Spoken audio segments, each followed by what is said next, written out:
The M4 iMac is undeniably beautiful, a stunning example of Apple's design philosophy, but in the grand scheme of things, it feels more like an artifact from an alternate reality, one where laptops never gained widespread adoption. The allure of the M4 iMac comes from the idea that in a world without laptops, this all-in-one desktop would be the perfect computing solution. The design is sleek, minimalistic, and elegant.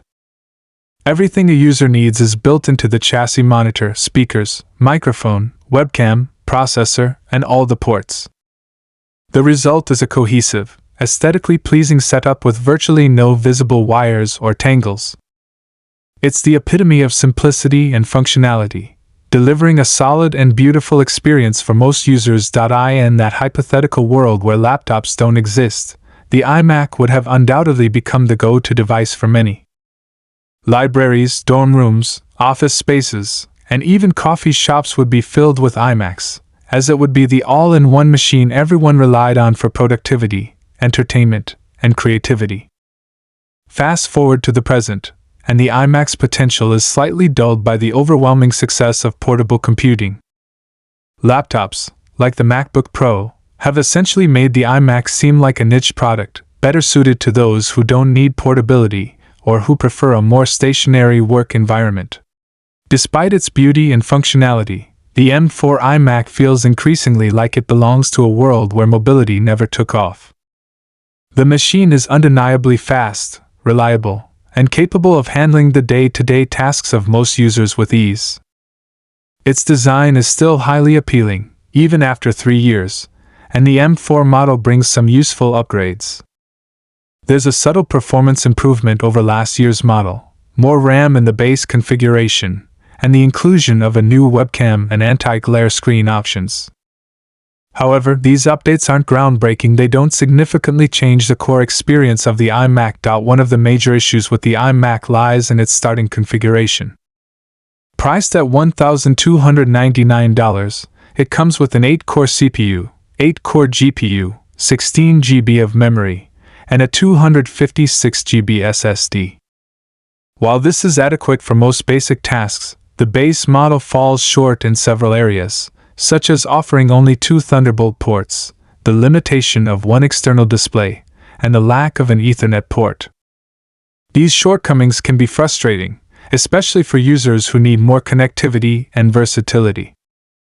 To get better performance, additional ports, and the ability to connect more external devices, you'll need to spend an additional $200 to upgrade to the 10-core CPU version, making the $1,499 model the true starting point for those seeking a more fully featured experience.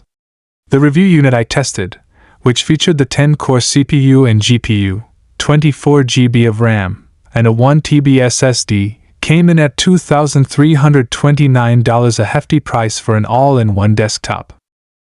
While the machine performs well and feels fast thanks to Apple Silicon, the value proposition of the iMac begins to falter when you consider the cost relative to the competition. The iMac is certainly capable in terms of performance, but the all-in-one nature of the device means that, when you begin to need more connectivity or wish to upgrade the display or computer, you are stuck with a system that isn't easily customizable or upgradable. The processor, a 10-core M4 chip, is the same one found in the base M4 Mac Mini and MacBook Pro, and it ensures that the iMac runs smoothly during daily use. For most users, it will be fast enough for at least 5 years, thanks to the 16 GB starting RAM. In fact, my own 4-year-old M1 MacBook Air with 16 GB of RAM is still fast enough for my daily work tasks, proving the longevity of Apple's silicon. The iMac's speakers are excellent, and the microphones with noise cancellation are advanced enough that I never felt the need to plug in an external headset for video calls. The 12MP center stage camera is also a significant improvement over the previous year's model. Unlike other webcams, it does a great job of keeping the user centered in the frame, making video calls smoother and more professional. However, while the iMac excels in many areas, it's clear that Apple's design decisions in some aspects feel limiting. For instance, the iMac only comes with 4 USB-C ports, none of which are USB-A, meaning users will need dongles for older peripherals like SD cards or USB drives. The lack of height adjustment for the stand is another design oversight that makes the iMac less ergonomic than it could be.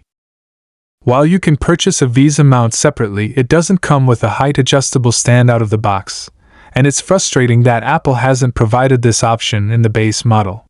When it comes to the display, the 23.5-inch 4480 x 2520 LED backlit panel is certainly gorgeous, offering a wide color gamut, the optional nano texture finish for anti-glare, and True Tone, which adjusts the display's color temperature based on the surrounding light. These are features that I've come to appreciate on my phone, and it's nice to see them make their way to the iMac. The nano texture option is particularly effective in reducing glare, which allows for a more pleasant working experience during daylight hours. However, the screen's small size compared to other monitors in the same price range can feel cramped for those accustomed to larger 27-inch or 32-inch displays. While the iMac's higher resolution may seem like an advantage, the smaller physical screen means it can't display as much content without scaling everything down, which can strain your eyes. The bigger issue, however, lies in the fact that the iMac's display is locked to the computer. You can't use it with other devices, which makes it a significant drawback for users who need versatility.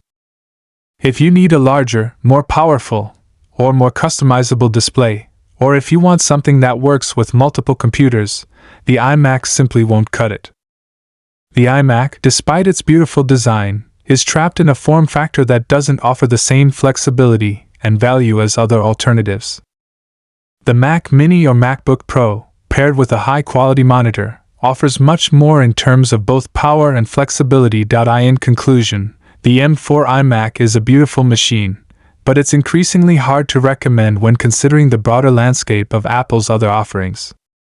While it delivers a solid computing experience with its sleek design and powerful performance, its limitations in terms of connectivity, display flexibility, and ergonomics make it a less ideal choice for most people.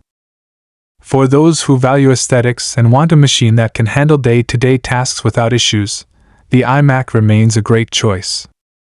But for those looking for a more versatile and future-proof setup, the iMac might not be the best fit.